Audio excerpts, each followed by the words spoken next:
آپ تمام جماعت کو ہماری جانب سے یا علی مدد۔ مولا علی مدد۔ آج کا ہمارا موضوع ہے معصوم نبی اور امام۔ نبی اور امام ہر حال میں معصوم اور پاک ہوتے ہیں۔ ان کا استغفار پروٹیکشن کے لیے ہوتا ہے، گناہ کی معافی کے لیے نہیں۔ چھوٹی غلطی یا سلپ کا مطلب گناہ نہیں، نیت نہیں ہوتی۔ بائبل اور قرآن دونوں یہ تصدیق کرتے ہیں۔ جی، ان کی پاکیزگی ہی ان کی گائیڈنس کا بنیادی اصول ہے۔ لیکن اس سے پہلے ایک چھوٹی سی درخواست ہے، اور وہ آپ لوگ سب جانتے ہوں گے کہ اب ہمارے 3 نہیں بلکہ 4 چینلز کو سبسکرائب کر لیں۔ ان کا لنکس بھی ڈسکرپشن میں موجود ہے اور آپ سکرین پہ بھی دیکھ رہے ہوں گے۔ اور ہمارا 4تھا چینل بھی سٹارٹ کر دیا گیا ہے، اسماعیلی ایسنس خدمت۔ جی، جس میں واز اور گنان ہوں گے، جس کا لوگو بھی آپ سکرین پہ دیکھ سکتے ہیں۔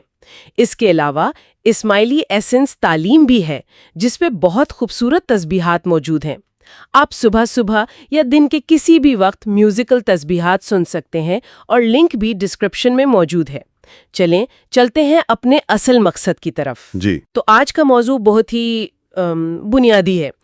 سوچنے کی بات ہے کہ اگر کوئی آپ کو راستہ دکھا رہا ہو تو کیا اس پر بھروسہ کیا جا سکتا ہے اگر وہ خود بھٹک جاتا ہو؟ شاید نہیں۔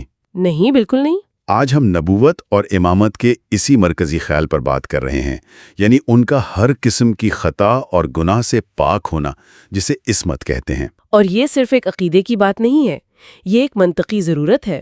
اچھا؟ جی، اگر پیغام پہنچانے والا خود قابل اعتبار نہ ہو، اگر اس کے اپنے کردار میں کوئی جھول ہو، تو اس کے پیغام کی قدر و قیمت خود بخود کم ہو جاتی ہے۔ صحیح۔ اسی لیے خدائی رہنمائی کے لیے ایک ایسا ذریعہ ضروری ہے جو ہر قسم کے شک و شبہ سے بالاتر ہو۔ یہ بات بہت دلچسپ ہے کہ ہمارے ذرائع اس بحث کا آغاز اسلام سے نہیں کر رہے، بلکہ بائبل کے حوالوں سے کر رہے ہیں۔ یہ تو یہ ظاہر کرتا ہے کہ یہ تصور ابراہیمی مذاہب کی ایک مشترکہ میراث ہے۔ بالکل۔ بائبل میں باوجود اس کے کہ وقت کے ساتھ اس میں بہت سی تبدیلیاں ہوئی ہیں، انبیاء کی پاکیزگی اور کاملیت کے تصور کی جڑیں بہت گہری ہیں۔ اچھا۔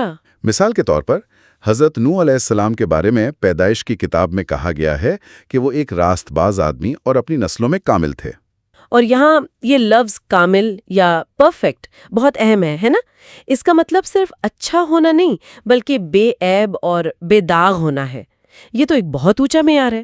جی ہاں، یہ ایک انتہائی بلند معیار ہے، اور یہی معیار ہمیں دوسرے انبیاء کے لیے بھی نظر آتا ہے۔ حضرت ابراہیم علیہ السلام سے خدا کا فرمان ہے، جیسا کہ پیدائش میں درج ہے، میرے حضور چل اور کامل ہو۔ یعنی حکم دیا جا رہا ہے کہ کامل رہو۔ جی، کامل رہو۔ اسی طرح حضرت موسیٰ علیہ السلام کو استثنا کی کتاب میں حکم ملتا ہے، تو خداوند اپنے خدا کے ساتھ کامل رہنا۔ بار بار اس کاملیت پر زور دیا جا رہا ہے۔ لیکن یہاں ایک عام خیال یہ بھی ہے کہ بائبل کے کچھ قصے وہ انبیاء کی انسانی کمزوریوں یا غلطیوں کو بہت کھل کر بیان کرتے ہیں۔ تو ان 2 باتوں میں، یعنی ایک طرف کامل ہونے کے حکم اور دوسری طرف انسانی کمزوریوں کے تذکرے میں، اس تضاد کو کیسے سمجھا جائے؟ یہ ایک بہترین سوال ہے۔ دیکھیں، اس کو سمجھنے کے 2 طریقے ہیں۔ ایک تو یہ کہ بائبل کے اندر مختلف آوازیں اور روایات موجود ہیں، لیکن جو بنیادی الہامی پیغام ہے وہ ہمیشہ ایک آئیڈیل، ایک مثالی معیار پیش کرتا ہے، اور وہ معیار کاملیت کا ہے۔ بالکل۔ اور دوسری بات یہ ہے کہ جن واقعات کو غلطیاں کہا جاتا ہے ان کی تشریح سیاق و سباق کے ساتھ کرنا ضروری ہے، لیکن آئیڈیل ہمیشہ پاکیزگی ہی رہا ہے۔ زبور میں تو یہ بات اور بھی واضح ہو جاتی ہے۔ اچھا، وہ کیسے؟ زبور 119 کی ابتدائی آیات کہتی ہیں، مبارک ہے وہ جو راہ میں بے عیب ہیں، وہ بدی بھی نہیں کرتے بلکہ اس کی راہوں پر چلتے ہیں۔ یعنی عمل میں کوئی بدی نہ ہونا اور راستے پر بے عیب ہونا ہی معیار ہے۔ بالکل۔ اور پھر زبور 37 میں ایک بہت خوبصورت بات کہی گئی، اس کے خدا کی شریعت اس کے دل میں ہے، اس کے قدم پھسلنے نہ پائیں گے۔ اس کے قدم پھسلنے نہ پائیں گے، یہ تو سیدھا سیدھا خدائی حفاظت کی طرف اشارہ ہے، جسے ہم عصمت کہتے ہیں۔ جی، یہی تو عصمت ہے۔ اور یہ تصور صرف بڑے انبیاء تک ہی محدود نہیں۔ لوکا کی انجیل میں حضرت زکریہ اور ان کی بیوی کے بارے میں کہا گیا ہے کہ وہ دونوں خدا کے حضور راست باز اور خداون کے سب حکموں اور آرڈیننسز پر بے الزام چلنے والے تھے۔ بے الزام یعنی بلیم لیس، ایک اور بہت مضبوط لفظ۔ جی، اور حضرت یحییٰ علیہ السلام یعنی جان دا بیپٹسٹ، ان کے بارے میں تو اس سے بھی آگے کی بات کی گئی ہے وہ کیا؟ کہ وہ اپنی ماں کے پیٹ ہی سے روح القدس سے بھر جائیں گے۔ ماں کے پیٹ سے ہی؟ یہ تو پیدائشی پاکیزگی کی طرف ایک بہت واضح اشارہ ہے۔ بالکل۔ تو بائبل میں ایک مضبوط بنیاد موجود ہے کہ خدا کے منتخب نمائندے اخلاقی اور روحانی طور پر پاک اور کامل ہوتے ہیں۔ ٹھیک ہے، تو بائبل ایک آئیڈیل معیار قائم کرتی ہے جو کاملیت اور بے عیب ہونے کا ہے۔ اب دیکھتے ہیں کہ قرآن اس تصور کو کیسے آگے بڑھاتا ہے۔ کیا قرآن بھی اسی زبان کا استعمال کرتا ہے یا اس کی دلیل کچھ مختلف ہے؟ قرآن اسی اصول کی نہ صرف تصدیق کرتا ہے بلکہ اسے ایک منطقی انجام تک پہنچاتا ہے۔ قرآن ایک عمومی اصول وضع کرتا ہے جو تمام انبیاء پر لاگو ہوتا ہے۔ اچھا۔ سورۃ الانبیاء آیت 27 میں فرمایا گیا، وہ بات کرنے میں اس سے پہل نہیں کرتے اور اسی کے حکم پر عمل کرتے ہیں۔ یعنی ان کا ہر قول اور ہر فعل خدا کی مرضی کے تابع ہوتا ہے، وہ اپنی مرضی سے کچھ نہیں کرتے۔ جی بالکل، یہ ایک طرح سے ان کے عمل کی گارنٹی ہے۔ لیکن کیا کوئی ایسی آیت بھی ہے جو براہ راست ان سے کسی منفی عمل جیسے گناہ یا خیانت کی نفی کرتی ہو؟ جی بالکل ہے۔ سورۃ آل عمران آیت 161 میں بہت واضح طور پر کہا گیا، کسی نبی کی یہ شان نہیں کہ وہ خیانت کرے۔ کسی نبی کی یہ شان نہیں۔ جی، یہاں خیانت کا لفظ بہت وسیع ہے۔ اس کا مطلب صرف مالی بدیانتی نہیں بلکہ خدا کے پیغام میں ذرا سی بھی کمی بیشی کرنا یا اپنے عمل سے اس کے حکم کے خلاف جانا، یہ سب خیانت کے زمرے میں آتا ہے۔ اچھا۔ تو یہ آیت صاف بتا رہی ہے کہ ایسا کرنا ایک نبی کے منصب کے خلاف ہے، یعنی یہ ممکن ہی نہیں۔ لیکن یہیں پر وہ سوال اٹھتا ہے جو سب سے زیادہ پوچھا جاتا ہے، اگر انبیاء اتنے ہی معصوم ہیں تو قرآن میں بار بار ان کے استغفار کرنے کا ذکر کیوں ہے؟ عام فہم میں تو استغفار گناہوں کی معافی مانگنے کو کہتے ہیں۔ یہ وہ نقطہ ہے جہاں اکثر لوگ الجھن کا شکار ہوتے ہیں، اور اس کا جواب لفظ استغفار کی گہرائی میں چھپا ہے۔ اچھا۔ ہم نے اس لفظ کو معافی مانگنے تک محدود کر دیا ہے۔ استغفار کا مادہ ہے غین، فے اور رے، یعنی غفرہ، جس کا بنیادی مطلب ہے کسی چیز کو ڈھانپنا، اسے محفوظ کرنا۔ ڈھانپنا؟ جی، عربی میں جنگ کے دوران سر پر پہنے جانے والے ہیلمٹ کو مغفر کہتے ہیں۔ اچھا، مغفر، کیونکہ وہ سر کو چوٹ سے ڈھانپتا اور بچاتا ہے۔ بالکل، تو غفر کا مطلب ہوا بچانا یا حفاظت کرنا۔ اسی لیے استغفار کے دو مطلب بنتے ہیں۔ دو مطلب؟ جی، ایک تو یہ کہ جو غلطی ہو گئی ہے اس کے برے نتیجوں سے بچایا جائے، جسے ہم معافی کہتے ہیں، اور دوسرا مطلب یہ ہے کہ غلطی کرنے کے عمل سے ہی بچایا جائے، یعنی حفاظت طلب کرنا، یعنی پروٹیکشن مانگنا۔ جی۔ قسطلانی نے صحیح بخاری کی شرح میں لکھا ہے کہ غفر کا مطلب ستر یعنی پردہ، یا تو یہ پردہ انسان اور گناہ کے بیچ میں ہوتا ہے یا گناہ اور اس کی سزا کے بیچ میں۔ یہ تو بہت ہی دلچسپ بات ہے۔ تو اس کا مطلب ہے کہ جب ہم انبیاء کو استغفار کرتے ہوئے سنتے ہیں تو وہ یہ نہیں کہہ رہے کہ مجھ سے گناہ ہو گیا، مجھے معاف کریں، بلکہ وہ کہہ رہے ہیں کہ اے خدا، مجھے اپنی حفاظت میں رکھیں تاکہ مجھ سے کوئی غلطی سرزد ہی نہ ہو۔ بالکل۔ یہ تو سوچ کو بالکل بدل دیتا ہے۔ یہ معافی نہیں بلکہ حفاظت کی دعا ہے۔ آپ نے بالکل صحیح خلاصہ کیا۔ یہ ایک حفاظتی اقدام ہے، اصلاحی اقدام نہیں۔ اسی لیے حدیث میں آتا ہے کہ نبی اکرم صلی اللہ علیہ وآلہ وسلم دن میں 100 بار استغفار کرتے تھے۔ اس کا مطلب یہ تو نہیں تھا کہ وہ دن میں 100 گناہ کرتے تھے۔ ہرگز نہیں، بلکہ وہ ہر لمحہ خدائی حفاظت، قربت اور روحانی ترقی کے طلبگار رہتے تھے۔ اس کی ایک اور خوبصورت مثال سورۃ التحریم میں ہے، جہاں جنت میں داخل ہونے والے دعا کریں گے، اے ہمارے رب، ہمارا نور ہمارے لیے کامل کر دے اور ہمیں تحفظ عطا فرما، یعنی اغفر لنا۔ ایک منٹ، یہ تو حیران کن ہے۔ وہ تو پہلے ہی جنت میں ہے، ان کے گناہ تو معاف ہو چکے، پھر وہ کس چیز سے مغفرت یا تحفظ مانگ رہے ہیں؟ یہی تو نقطہ ہے۔ وہاں اغفر لنا کا مطلب گناہوں کی معافی ہو ہی نہیں سکتا۔ اس کا مطلب ہے کہ اے خدا، ہمیں اپنی حفاظت میں رکھ تاکہ ہماری روحانی ترقی کا سفر جاری رہے اور ہم کسی بھی قسم کی کمی سے محفوظ رہیں۔ واہ! اسی طرح دو اور الفاظ ہیں جنہیں اکثر غلط سمجھا جاتا ہے، خطا اور ذنب۔ ان کو بھی گناہ سمجھ لیا جاتا ہے، ان میں کیا فرق ہے یہ سمجھنا بھی ضروری ہوگا۔ امام راغب اصفہانی کے مطابق خطا یا خطیئت ایک غیر ارادی عمل ہے، جب آپ کی نیت کچھ کرنے کی ہو لیکن غیر ارادی طور پر نتیجہ کچھ اور نکل آئے، جبکہ عصم جسے ہم اصل گناہ کہتے ہیں وہ جان بوجھ کر ارادے کے ساتھ کیا جاتا ہے۔ اچھا، تو اگر میں اس کو آج کی زبان میں سمجھوں تو خطا ایسا ہے جیسے آپ کسی کو غلطی سے غلط ای میل بھیج دیں، نیت بری نہیں تھی، بس غلطی ہو گئی، جبکہ عزم یہ ہے کہ آپ جان بوجھ کر کسی کی ذاتی معلومات لیک کر دیں۔ بہترین مثال ہے، ارادے کا فرق سب سے بڑا ہے۔ صحیح۔ اور دوسرا لفظ ذنب؟ دوسرا لفظ ذنب، اس کا لفظی مطلب ہے دم یعنی ٹیل۔ یہ ایسے عمل کے لیے استعمال ہوتا ہے جس کے پیچھے کوئی ناخوشگوار نتیجہ یا اثرات ہوں۔ یہ ضروری نہیں کہ وہ عمل خود گناہ ہو، وہ غیر ارادی بھی ہو سکتا ہے، لیکن اس کا نتیجہ اچھا نہیں نکلا۔ یہ الفاظ کے معنی سمجھنا تو جیسے ایک نئی اینک لگانے کے مترادف ہے۔ اب مجھے یہ سوچنے پر مجبور کر رہا ہے کہ جن واقعات کو ہم ہمیشہ سے انبیاء کی غلطیاں سمجھتے آئے ہیں، کیا وہ اس نئی روشنی میں بالکل مختلف نظر آئیں گے؟ اب آپ صحیح جگہ پہنچی ہیں۔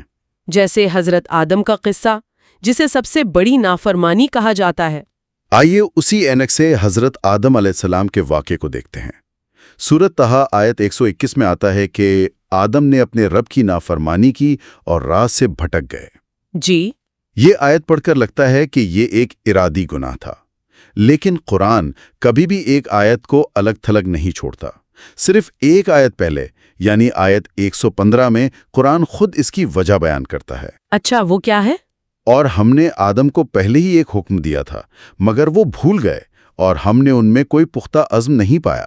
یعنی نافرمانی کی وجہ ارادی بغاوت نہیں بلکہ بھول تھی۔ جی، اور عزم کا نہ پایا جانا اس بات کی طرف اشارہ ہے کہ یہ ایک لمحاتی کمزوری تھی، کوئی سوچا سمجھا منصوبہ نہیں تھا۔ قرآن ایک اور جگہ سورۃ البقرہ میں اس کے لیے زل کا لفظ استعمال کرتا ہے۔ زل؟ اس کا کیا مطلب ہے؟ اس کا مطلب ہے پھسلنا یا لغزش، اور پھسلنا ہمیشہ غیر ارادی ہوتا ہے نا؟ بالکل، میں سمجھ رہی ہوں کہ قرآن بھول اور پھسلنے کی بات کر رہا ہے، جو کہ ارادی گناہ سے مختلف ہے، لیکن اس ایک عمل کے نتائج تو بہت بڑے تھے، یعنی جنت سے نکلنا۔ تو کیا ایک غیر ارادی پھسلن کے اتنے سنگین نتائج ہونا اس عمل کی سنگینی کو ظاہر نہیں کرتا؟ یہ بہت گہرا سوال ہے۔ اس کا جواب یہ ہے کہ انبیاء کا معیار عام انسانوں سے بہت بلند ہوتا ہے۔ ان کے لیے ایک معمولی لغزش کے اثرات بھی بہت بڑے ہوتے ہیں۔ اچھا۔ یہاں نتیجہ سزا کے طور پر نہیں بلکہ ایک فطری کانسیکوینس کے طور پر ہے۔ اگر آپ ایک خاص ماحول کے قانونوں کی پابندی نہیں کرتے، چاہے بھولے سے ہی صحیح، تو آپ اس ماحول میں نہیں رہ سکتے۔ تو یہ جنت سے نکلنا ایک سزا سے زیادہ ایک حالت کی تبدیلی تھی۔ جی، لیکن یہ واقعہ ارادی گناہ کو ثابت نہیں کرتا۔ یہ ایک اہم فرق ہے۔ اب حضرت موسیٰ علیہ السلام کے واقعے کی طرف آتے ہیں، جہاں ان پر ایک قبطی کو قتل کرنے کا الزام لگایا جاتا ہے۔ اسے کیسے سمجھا جائے؟ اس واقعے میں بھی قرآن کی تفصیلات بہت اہم ہیں۔ سورۃ القصص میں بتایا گیا کہ انہوں نے ایک مصری کو ایک اسرائیلی پر ظلم کرتے دیکھا، تو اسرائیلی نے مدد مانگی۔ حضرت موسیٰ نے اس مصری کو ایک مکہ مارا، جس کے لیے قرآن نے لفظ وَقَذَہُ استعمال کیا ہے۔ وَقَذَہُ یعنی گھونسا مارنا۔ جی، گھونسا مارنا۔ انہوں نے کوئی ہتھیار استعمال نہیں کیا۔ اس گھونسے سے اس شخص کی موت واقع ہو گئی، جو کہ ایک حادثہ تھا۔ یہ ارادی قتل ہرگز نہیں تھا۔ تو یہ ایک غیر ارادی قتل تھا، مین سلاٹر، نہ کہ فرسٹ ڈگری مرڈر۔ بالکل۔